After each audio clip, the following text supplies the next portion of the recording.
Are you ready to stop riding the emotional elevator of life? Are you ready to learn how to elevate your emotions that keep you psychologically traumatized or in an addictive behavior? You are in the right place. Here is your host, Sandee Byrd, trauma, addiction, life, and spiritual coach of the Emotional Elevator Show. All right, here we are. Welcome everyone to the Emotional Elevator with Sandee Byrd. That's not me. I'm not Sandee Byrd, but Sandee Byrd is here with me. I am Christine McIver. I am the CEO of the Inspired Choices Network, and it is my honor and privilege. And I'm so excited to introduce Sandee Byrd, our newest host here on the Inspired Choices Network, to all of our listeners and our viewers. Welcome to the Inspired Choices Network, Sandee. Thank you. I'm so excited to be here. Well, listen, we are excited to have you. And as usual, there's never a dull moment here. And so you are getting baptized in with the fun of doing technology. Like, you know what? Yeah. But here's the really cool thing. The really cool thing that I learned a long time ago is no matter what happens, the show must go on, and we will go on. So thank you everyone for joining us. Thank you for tuning in to this new show. If you are listening after the fact, be sure to reach out to Sandee and ask her questions and make some comments. And Sandee is going to she's live right now on 55 platforms on the Inspired Choices Network phone app. And she is going to have all of her shows, including this one, distributed to over 300 podcasts and TV platforms. So you can't get away from her now. Yes.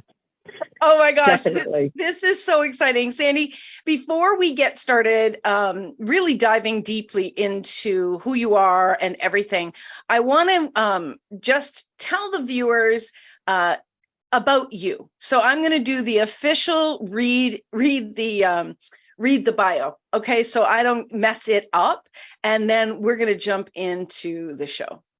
So Sandee Byrd is a trauma, addiction, life, and spiritual coach that teaches both women and men to dive deep into their emotions that keep them trapped in addictive behaviors and psychological trauma. Her techniques are breathwork and hypnosis to get to the deep-rooted feelings, thoughts, and beliefs. Sandee is also a leader in her community of laughter yoga. I think we could use that right now, Sandee, what do you think? I do too. Sandee believes that once you elevate your emotions, it is time to bring childlike behaviors back into your life. Sandee uses her life as an example for those around her. She inspires people that healing can be achieved at any age. She shows everyone through her own healing of psychological trauma and emotional addictions that joy, confidence, and freedom can be obtained. Sandee was stuck on the emotional elevator for 40 plus years of her life and decided to elevate her emotions to the penthouse suite. I love that. Sandee's clients are taught to elevate their emotions through many different techniques. Sandee designs each program around the individual and what makes the client open to emotionally being available. Some of her techniques also involve walking therapy, cooking therapy, I like that one, and sporting therapy. Sandee's approach to coaching is one size doesn't fit all. She believes we are all individuals with individual responses to trauma. And she believes our elevators are all on different floors, but we can all meet on the ground floor and work together to get to the penthouse. That is so well written. I really love that. Thank you. Welcome, Sandee. That is such a cool bio. I really love that. And it really gives us a window into you, and which is awesome. Thank you. Now, today, the title of this show is What is an Emotional Elevator? And what does it mean to be on an emotional elevator in life? Sandee knows firsthand what the elevator of emotions are. And together we're going to be talking about what it means to stop riding that emotional elevator, and how to start elevating your emotions. And Sandee is going to talk with us about the psychological emotions that come from trauma and how those emotions are associated with addiction, and which kept her only riding the elevator to the ground floor or staying in the parking garage. Like, oh my gosh, Sandee, if you're not a writer, you should be a writer. So good. I've heard that before. I've actually heard that before. Yeah. That's so good.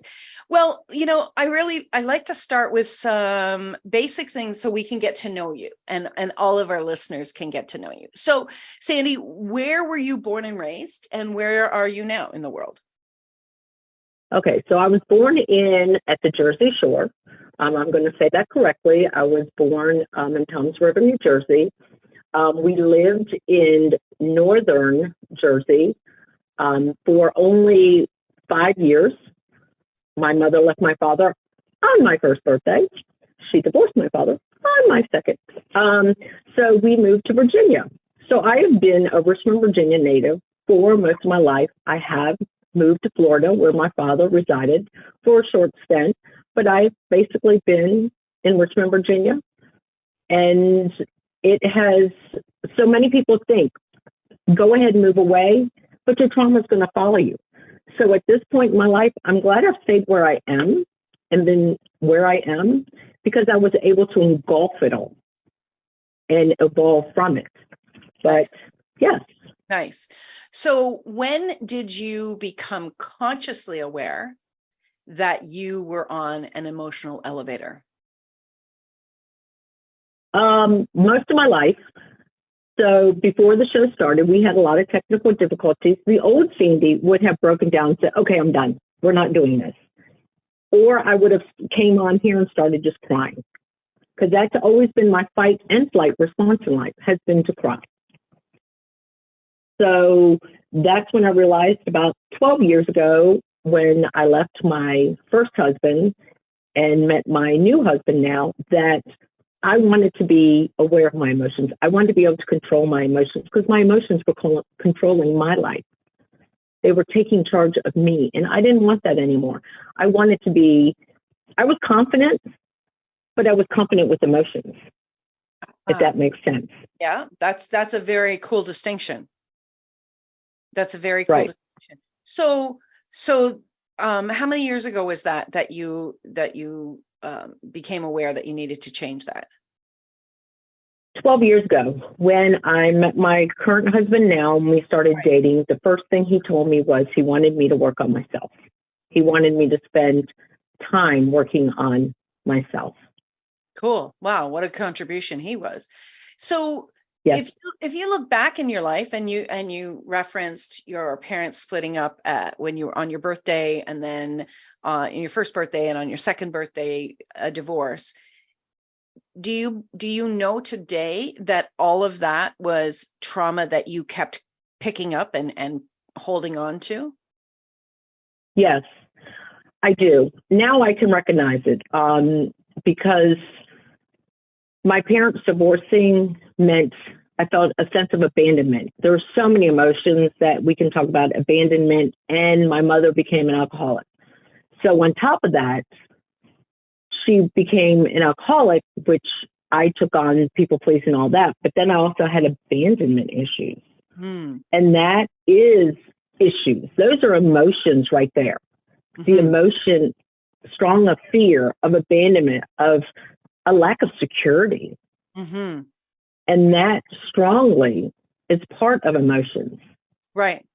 So your husband asked you to do this.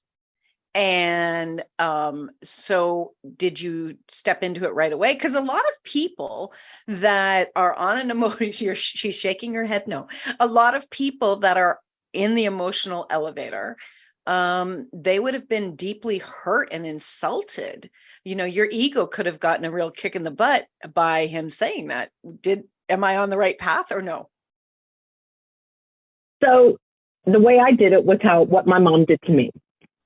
When I became a teenager, everything was my fault. So I was thrown into therapy. So I, in turn, turned around and did the same to my 3 children. I decided this was our problem. So we all went into therapy, but then I started realizing that I needed to work on myself. Like I couldn't continue to put what I needed to work on everybody else. Like I came into this marriage and started sabotaging it. Like right away, it was sabotaging it. So yeah, I knew I had things to work on, and I knew there was so much suppressed trauma within me. But it was, what step do I take? How ugly, uncomfortable is this going to get? And do I really want to change? Ooh. So what was the relationship like? Because you're still dating this man at the time, right? You haven't married yet. Yeah. So No. did the relationship go through some turmoil before you really started to own this? Yeah. So our story, we moved in together. He gave me a way out of my marriage. He knew we weren't happy anymore. So I moved in with him. And the whole thing was, I want you to focus on you. You've never had time for yourself. Let's focus on you. So I continued to focus on me and allow myself the opportunities to grow within myself. So yeah, did I start sabotaging this relationship? Yeah, because I come from a cheating husband as well. My ex-husband and I both cheated in our marriage. We weren't happy. We were traumatized. We had a trauma bond, my first husband and I. Okay, wait, before you go on, what's a trauma bond? So a trauma bond is when two people come together and bond on their trauma. My first husband and I. It's not that they suffered the trauma together. They have separate traumas. Traumas, right. And we become codependent on each other because of that.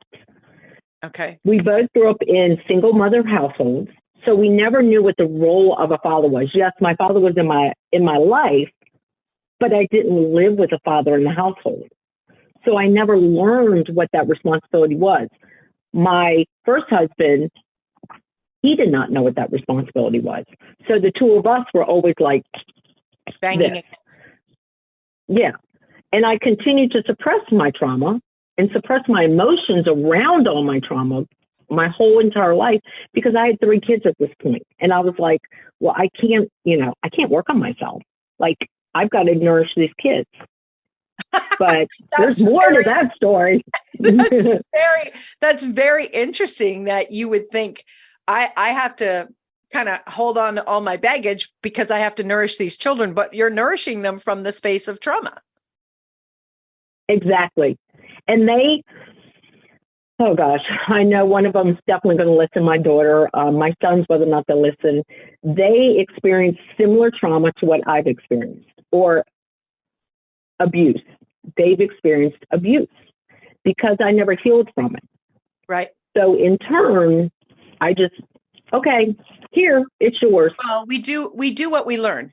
And it's not that we're not responsible for it, but it is a fact, right? It's just a fact. We learn, we do what we've learned, and we don't do better until we know better, right? It's a fact. Not to take any person off the hook, Sandee and myself included, we all learn things that we would probably go, I'd like a do-over on that, please.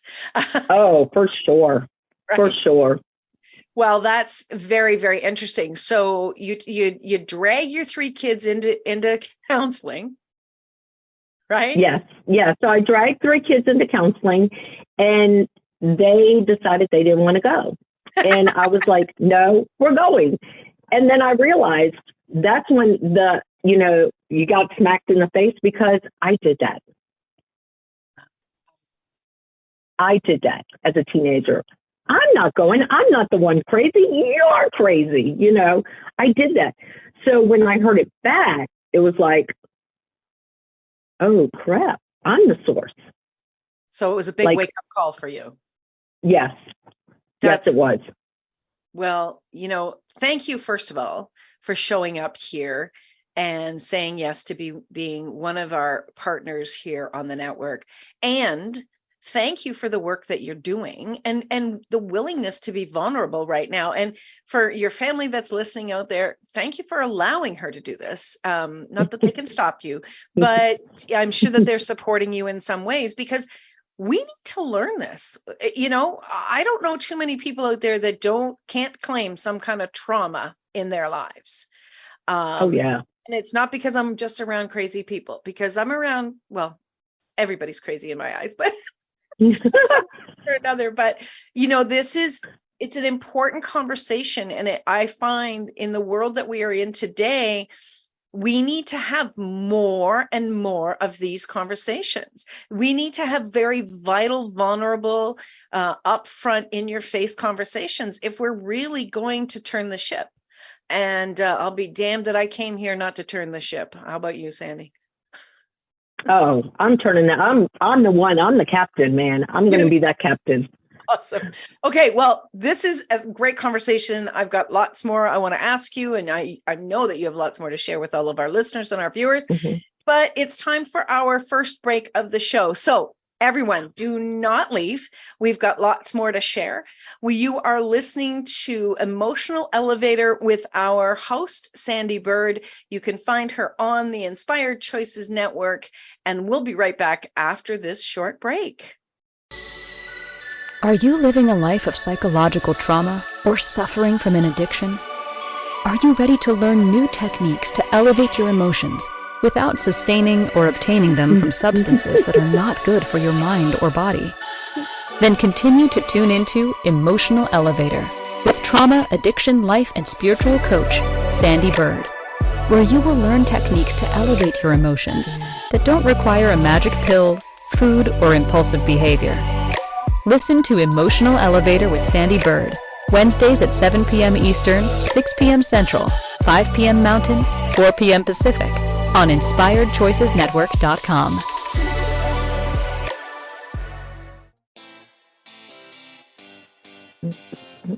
Are you a subject matter expert? Are you here to share your expertise with an audience waiting to hear from you in only the way you can deliver? Are you ready to have your voice amplified across the airwaves? Inspired Choices Network has a global radio platform streaming to millions of people across the world.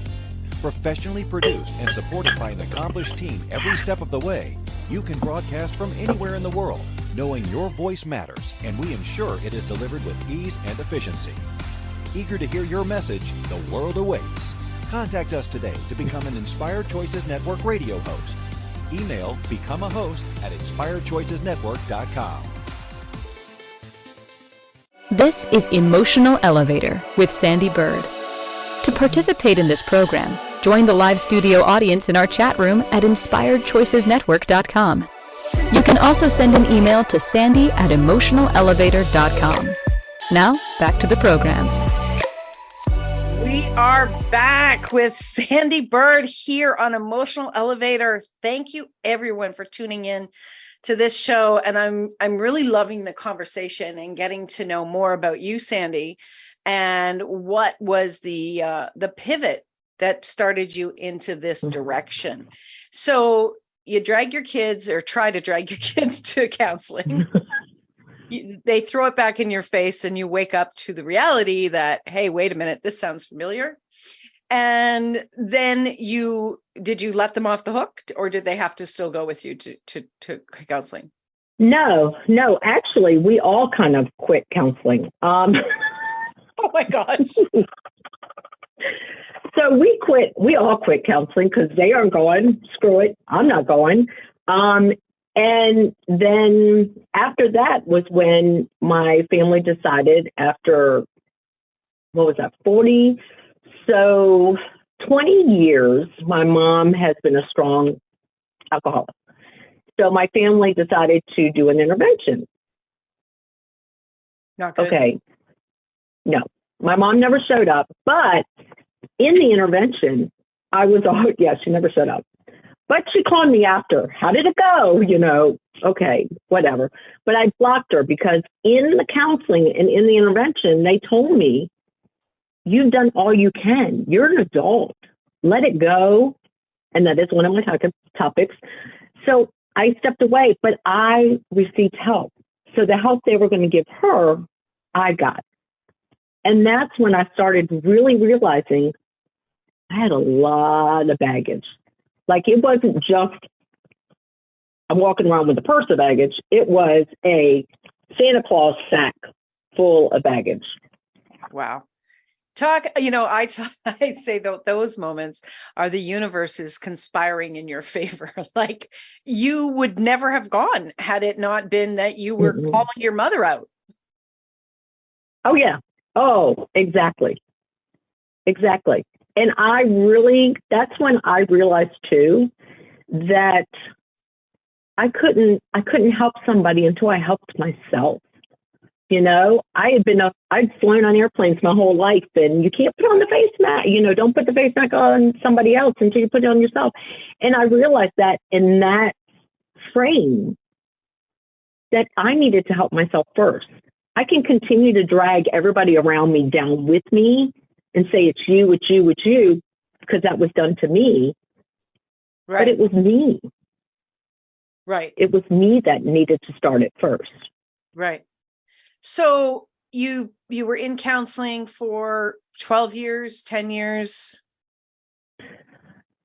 So I did all that. I started working with therapy and everything like that. And then I was like, you know what? I can't handle the textbook bullshit. And I said, it's textbook going into, the counselor's office, and, we're going the textbook. So I decided I wanted to go on a retreat. And my daughter went too. And that's when I realized I would rather spend time and money and energy on a coach, because they were able to get me to dive deeper, because it wasn't textbook counseling. It wasn't, these are, we got to stay in this. It was, okay, you don't fit in a circle. You fit in a square. So that's when I got into coaching. And I have been with my coach now for 2.5 years. I've been working strongly with her and committed to working on myself. And that's when I decided to take classes in it myself, because that got me further in it. That's great. And so what were you doing from a work perspective prior to starting the counseling and everything? Like, I'm curious, again, how did we get you here? To where I am now. So my original goal when I was a teenager was I wanted to help all these poor children just like me. So I went to school and I went into child psychology and social work. I ended up my oldest son ended up being born out of a traumatic situation. And I decided then I can't do it. So I went into all of the retail management. But then I realized I've always had a calling to help other people. I was always the one that everyone said to me, and I could sit there and cry with them because I was very emotional. And that's when I realized during COVID, I ended up being the counselor for everybody in COVID. During the whole, everyone's, needing someone to talk to, go to Sandee, she'll listen. Go to Sandee, she'll listen.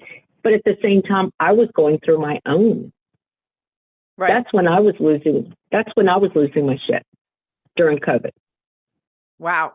I literally was, and a lot of people were. 75% of people were losing their minds during COVID, because some of us who had never had to isolate, who didn't feel comfortable isolating, who couldn't sit with themselves because of the thoughts and the emotions, that's when I dove deep into getting help, because of everything that started. Like, it was like vomit. All of the emotions, everything came up. All the trauma decided to come up, even though I'd already started counseling, even though I already joined Allianz, even though I'd already been to things. It didn't really affect me until you told me to put on a face mask, and then you told me I had to stay home for a week because someone I'd come in contact with tested positive on COVID. Right. And I felt trapped. And that's when it all came up. And it was like, I got to do something about this. I got to get help.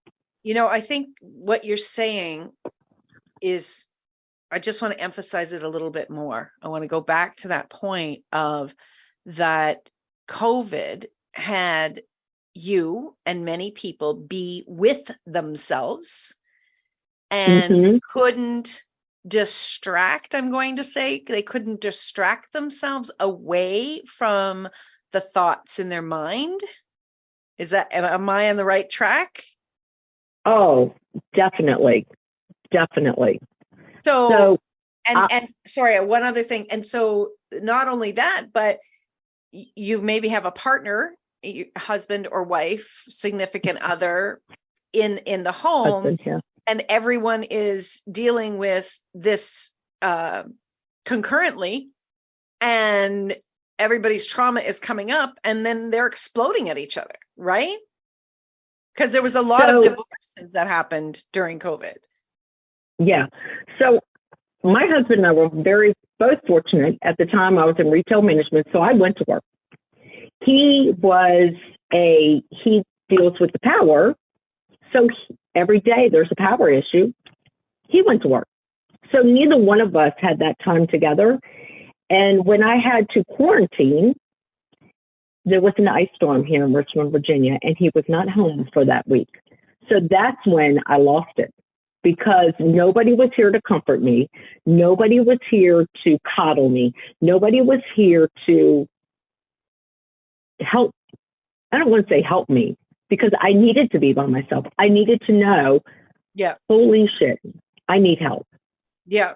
Well, I'm just thinking, and, let me finish the entire sentence before anybody jumps at me.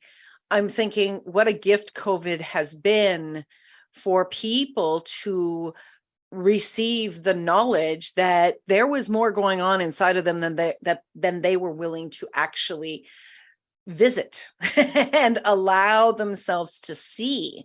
Because here you are, Sandee, and I would not know, in speaking with you, I've spoken with you for several weeks now, and you never told me this story, because I like to hear it fresh when we do the first show, but I would never have known that this was part of your story.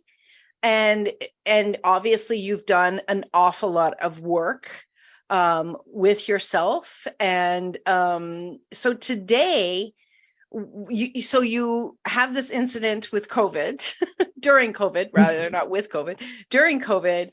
What was the outcome of that situation? That I was stronger than I ever gave myself credit for. Even though I had suffered so much trauma, I was stronger than I was.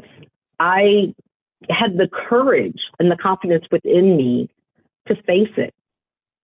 No matter how emotional I got, no matter how down and dirty it got to unravel it, I knew, because I had already lived through it, I could get through it. Okay. I lived through it and took it in, but now I could get through it. I could just, it's not that easy to say, I let it go, because it's not that easy.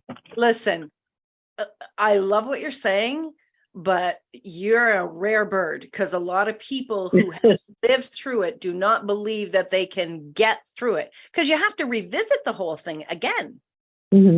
Right? Yeah. I mean, that's a brave thing. And thank you for actually acknowledging that within yourself. So you've obviously got some kick-ass energy. I'm going to get her done. Get out of my way. Nothing's going to stop me going on within you. Yes, I do. Fantastic. I'm so happy to hear that. So, okay, so you look it straight in the face and you're like, I'm going for it. And you have the belief within yourself you can get through it. What happens now? I struggled with it. Because as one thing I started working on, another thing, it was like the onion. You continue to peel it and peel it and peel it and peel it and peel it, and you're crying and you're crying and you're crying, and you're like, I don't want to peel it anymore. But I had to, because I was one of those people that walked around, and if you said boo some days, I was like, oh, or some days I was ready to fight you for saying boo to me, or I was ready to cry. I was always felt in my life I was in a fight or flight mode. Right. And so it was many, tough. And so many people are there. They are there, and they're still at the effects of both their childhood or their trauma. We have a record amount of addiction in the world today, and we're still very much in the aftermath of what was created during COVID. I mean, there's so much anger and in the world, and I oftentimes think, look, what's going on outside of us is what is a reflection of what's inside of us, right? Exactly. It really is, and there's not one person that's completely got this cleared up. There's nobody out there, but well, we are up to our second break already. I'm telling you, these shows bye-bye. But this is great. Now, in order for people to connect with you, Sandee, your website is emotionalelevator.com, correct? Right. And your email is Sandee with 2 E's at emotionalelevator.com. Okay, so you definitely, if this is something that you are struggling with, if this is something you would like to know more of and have a one-on-one personalized program for yourself or a family member, don't push it at a family member. There'll be backlash if you do, but maybe share it. But please do reach out to Sandee and even ask more questions. I mean, there's probably 1,000 questions people are thinking right now that it's not popping all in my head, but definitely if you would like to know more, you want to reach out to Sandee for sure. So we are going to go for our second break. Do not go anywhere. I know we've got lots more to share. You're listening to Emotional Elevator with Sandee Byrd on the Inspired Choices Network. We'll be right back after this break. Are you living a life of psychological trauma or suffering from an addiction? Are you ready to learn new techniques to elevate your emotions without sustaining or obtaining them from substances that are not good for your mind or body? Then continue to tune into Emotional Elevator with trauma, addiction, life, and spiritual coach, Sandee Byrd, where you will learn techniques to elevate your emotions that don't require a magic pill, food, or impulsive behavior. Listen to Emotional Elevator with Sandee Byrd, Wednesdays at 7 p.m. Eastern, 6 p.m. Central, 5 p.m. Mountain, 4 p.m. Pacific, on InspiredChoicesNetwork.com.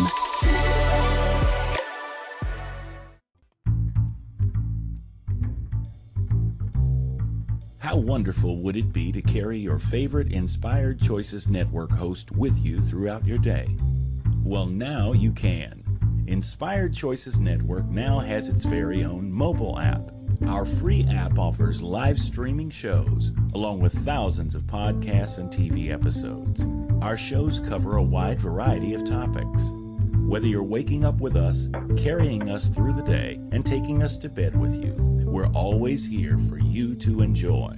We're easy to find. Just search for Inspired Choices Network in the Apple App Store or Google Play Store. This is Emotional Elevator with Sandee Byrd.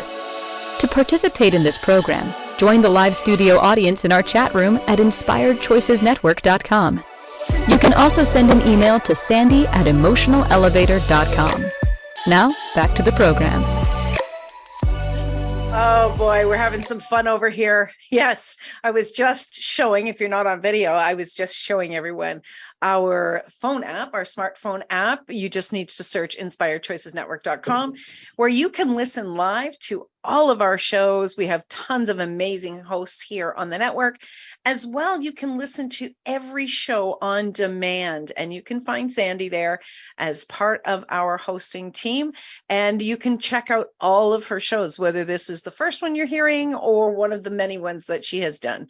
They will always be available through that smartphone app. So you can listen to us on the go, making dinner, walking the dog, having a bath, whatever. You can listen and learn and grow with all of our wonderful, wonderful hosts. Okay, so we're back here with Sandee Byrd, Emotional Elevator. We've been listening to you, Sandee. Tell us your journey. And I was talking last week on my show, talking about the squeeze. So the squeeze to me is those moments in our life where it's like the universe comes up and goes, Okay, McIver, when I talk about myself, I use my last name. Okay, McIver, Mhm. we're going to squeeze you forward. We're going to give you so much pain and suffering and challenges, and so that you will wake up and shift forward to the life that you desire, that we're waiting for you to get to. And so, as you're talking, Sandee, you had some big squeezes going on. You definitely I did. did. So I did. you've been doing this work. You've been really stepping up. When did you take the shift to make this your life's work? 2 years ago, when I started working heavily on myself and other people started seeing the work I was doing and recognizing the changes I was making in myself.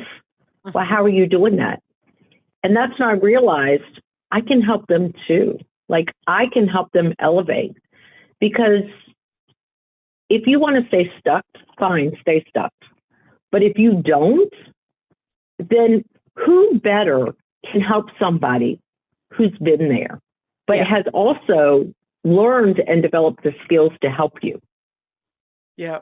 No, I agree. I've been with, I've had coaches in my life, and I've gone for counseling, and I've had, all the normal human stuff. And the ones that have been the most powerful and potent are the people that have got their hands in the mud, and they did their own digging, and they did their own work, and they've been there. If you want to learn how to make money, you need to know that somebody was in a place where they weren't making money, and then they've made money. Mm-hmm. Want to learn to have good relationships, I think you really do need to have somebody that's been where you've been, or to some degree, to get you there, because nobody wants to listen to somebody preach at them, right? You should do it this way, you should do it Exactly. that way. Like, what do you know about that, right? Mhm. Yeah. So I really, really, I understand why people would start to be attracted to you, and like there would have been a magnetization of people to you, and really the energy that you were putting out there was, hey, I'm open to change. And who doesn't want to be with somebody that's actually doing the work? The problem I see is, especially once you get to be in your 50s, and I have some people in their 60s, well, this is just the way I'm going to be. It doesn't have to be that way. Wow. That's the point that really frustrates me. It doesn't have to be this way. You don't have to continue to be a people pleaser, not to know what healthy boundaries are, to have those emotions that are tied to all that, to get up in the morning and say, I really don't like what I do. I really don't like getting up. I really don't, all the things that trap us into that. You can work on yourself. And I've lost a lot of relationships along the way because that's not what I want to be around. That was the trauma person that wanted those bonds. Now I'm elevating myself, and I want the people who want to elevate too, Mm-hmm. that want to grow and learn techniques to grow. We've all been traumatized.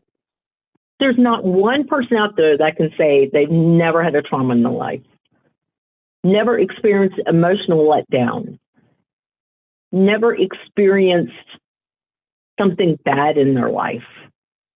Nobody. And if I ever meet them, you're lying. Sorry. Sorry, not sorry. Yeah, when you say this about trauma, I think, I mean, I'm in a different place with it today, but when you say trauma, where my um, brain programming wants to go is to something incredibly severe, like you were in the war, or you were beaten, or you were raped. Like, severe is where my brain goes. Mm-mm. Do you think that that's what other people are thinking as well? I know that's not true, but do you think that that's where people think, oh, I don't have any trauma? Yes, yes. Because everybody sees trauma as surface level. Like, the psychological trauma I put myself through continued because even when the trauma stopped. But the trauma that everyone goes through is, you're in kindergarten and all of a sudden you go in and you think you've got the best outfit on, you've got the mismatching clothes, and all of a sudden someone goes, you look like a clown. Mm-hmm. And then the rest of your life, you're making sure everything matches, your shoes are tied correctly. That's trauma. And a lot of people don't recognize that as trauma until you start working deep with them and they go, yeah, when I was in kindergarten, I wore these blue pants with this yellow top and this pink shoes, and they teased me. And then I'm realizing that's where you get it from. That's why you have to have the pen here, the pencil there. That's a trauma. Wow, I'm laughing. I'm not laughing at you, but I'm laughing. It's like, because I had that exact experience. I grew up in a very small little village. Okay, we had there was 8 houses in the village, and there was 100 farm families that came to the community, the church, and the school. And I had these. We couldn't wear jeans at the time. We couldn't, we had to wear either dresses or skirts or like slacks, right? But not jeans.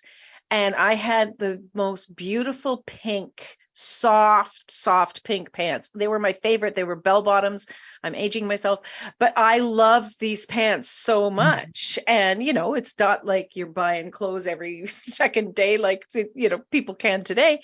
And I remember walking around the back of the school, and the most popular girl, who was surrounded by all the other girls, turned and pointed at me and laughed and said, "Where's the flood?" And in that moment, I didn't even know what the flood meant. And yet to have a swarm of your peers turn and laugh at you was obviously trauma, because I remember it to today. And it was probably grade 5, grade 4, grade 5, something like that. And many years of walking into a room and people looking at me, I froze. I froze because that was the trauma that you're talking about. They would just keep replaying, right? Wow. Yes. Wow. Seriously. How did I just figure that out with you? Thank you for tapping into that. So, Sandee, the show's going way too fast, and we're not going to get to everything that we had hoped to speak about. But talk to us about what you had written up in the show notes. What does it mean to be on an emotional elevator in our lives? So statistically, I'm going to go into a little statistics right now. Did you know in an average day, we go through 400 emotions? Oh, God. 400. Today I went through 573, but I didn't know about the 400. It was before the show. I think I went through 10 in it was a day. 2 minutes. It was a day. But it's the emotional elevator that I talk about, and why this is so important to me is because when we can recognize when we're having an emotion and why we have that emotion. So coming and doing a show like this, I could easily tell you, yeah, today I was excited, I was anxious, but the emotions behind that are because A, I had a podcast a year ago and it wasn't the best. B, it's like when you go for that perfect interview and you didn't get that job. So when the next time you go to an interview, you're like, that's what the emotions are. But when you realize you are in charge of your emotions, most of us think our emotions are in charge of us. Our emotions are in control, but they're not. It's when you recognize those emotions, and that's what the elevator is. A lot of us stay, and I just pounded my computer. Most of us stay when we've gone through even the trauma we were talking about. That's trauma because you remember it. Even when we stay in the parking lot because we allow our emotions to rule our life. That's why we're always going in that elevator. When something exciting happens to us, sometimes we can't embrace that because we have a negative emotion already.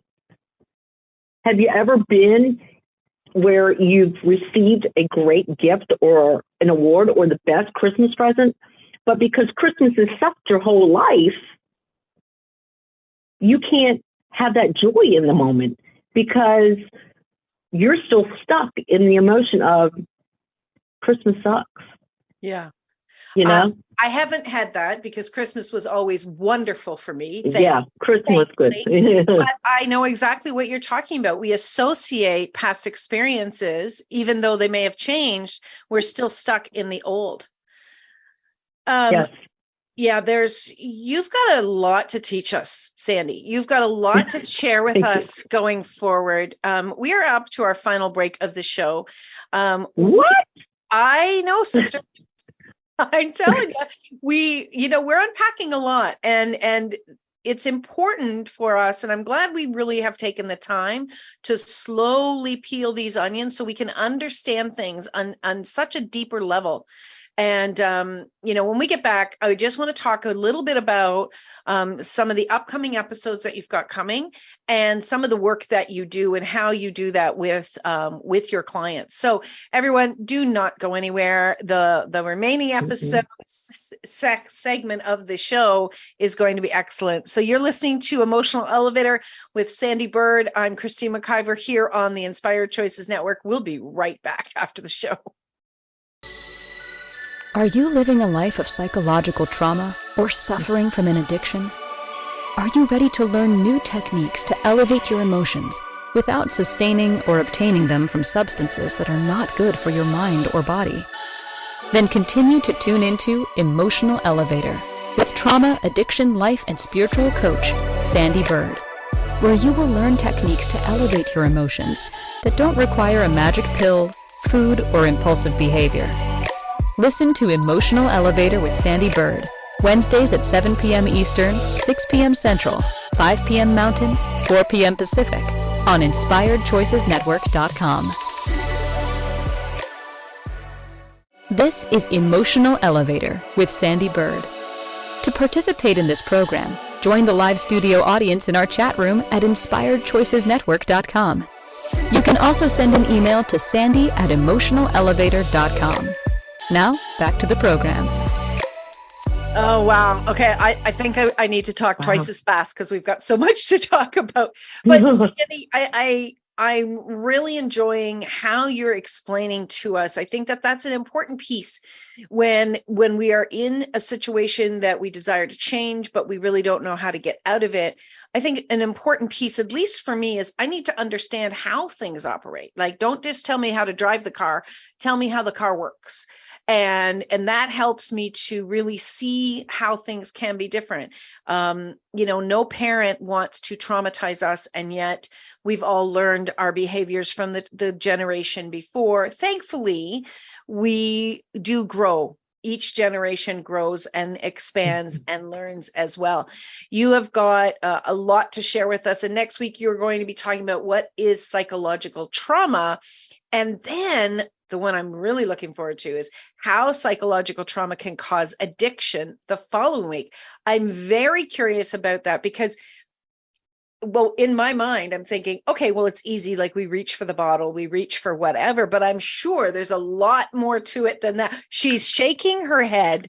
She is shaking and biting her nails. So we're not going to give them the story on that one yet. I think I know where she just went, but we've got an opportunity in this life to step forward and really change the trauma, change the things that we have created in our lives. What do you think the number one thing is that holds us back from choosing to change? Not knowing how, not knowing where to start. Okay. So do you find that people, go ahead. Do you find that people resign themselves, like what you were talking about before, where people will say, well, this is the way I've always been, this is the way I'm always going to be? Yes, and a lot is we're scared. We're scared of what are we going to uncover about ourselves. Like for me, when I really started diving in, I realized I sometimes made fun of other people, said the spotlight was never on me, even though I wanted the spotlight on me. You know what I'm saying? Like, I hung around people that I could literally, like, oh, yeah, well, you know, this is my tiny friend, or this is my, you know, so the spotlight stayed off of me because I was always scared of the spotlight on me. And now wanting the spotlight on me and being authentic about it is what's hard. Because when we've been conditioned, I mean, there's so many conditions, from family to society to religion to school. I mean, think about it. We're put layers on layers. And sometimes we just think, okay, this is the way I'm supposed to be. I'm supposed to be obnoxious. I'm supposed to be cranky. I'm supposed to be nasty. I'm supposed to be cruel. That's not true. That's not true. We associated, I read something about this, and I can't quote who it was because I didn't keep it, but we associate all of these choices as our identity. Because we keep choosing it and choosing it and choosing it. We believe that it's who we are. But the what you're saying is the real light in the tunnel is that we're making the choice. And we can choose something different. Exactly. We can. And that's what the emotional elevator is all about, is choosing to say, okay, I'm ready. I'm ready to step into who I really want to be. Not the trauma bonded person, not the emotional person, not, you know, it's like I've been reborn, and I want people to be reborn into the person that they really want to be. Yeah. And that's hard. Yeah. Do you look back, Sandee, at your journey and where you started to pivot forward in your healing and your growth and your understanding? Do you look back now and say, oh, that was the hardest thing I ever did and it took too damn long? Or did it surprise you how easily you were able to start shifting? It's still shifting. I'm still shifting. And yes, there's things that I'm still letting go of. But as I let go, it's like I'm getting lighter and taller and stronger, you know. Mm-hmm. And people don't realize it's not when we've been traumatized and victimized and we have psychological trauma, it's not that we're weak. It's not that at all. We're strong in that part of us. Right. Because we don't know any different. It's when we step out and realize, oh my gosh, who was that? Why did I keep her around for so long? Yeah. Yeah. So, Sandee, when people work with you, what can they expect? That we're going to go real deep. One of my first clients, and she's also a friend now, we thought her trauma was this, but by using breathwork and hypnosis, we realized it was this. It was something different. It was not what she thought. Right. But it led her to this one, because that's how she felt what she deserved. So it's really getting deep and getting past that first layer. Nice. Because we're all, well, I don't want to cry all the time. You know, well, what makes you cry? Well, I don't know. Getting into that, well, it's because I have so many emotions. I learned that the way to fight was to cry, and the way to fly was to cry. So that's why I cried. But getting deep. So we use many techniques and we go deep. But I don't start off deep, because some people are like, okay, nope. Right. Can't go there. Well, we are close. Oh my gosh. So This has been such a delight to speak with you, to learn more about you. I know that you've got so much to share with all of our listeners. Everybody, you need to come back next week or find Emotional Elevator with Sandee Byrd on your favorite podcasting platform. We'll see you all next week. Bye for now. Bye. Thank you for listening to the Emotional Elevator Show. Sandee returns Wednesdays at 7 p.m. Eastern, 6 p.m. Central, 5 p.m. Mountain, 4 p.m. Pacific on InspiredChoicesNetwork.com. Until then, start elevating your emotions and stop riding the emotional elevator that is stopping you from living the life you deserve.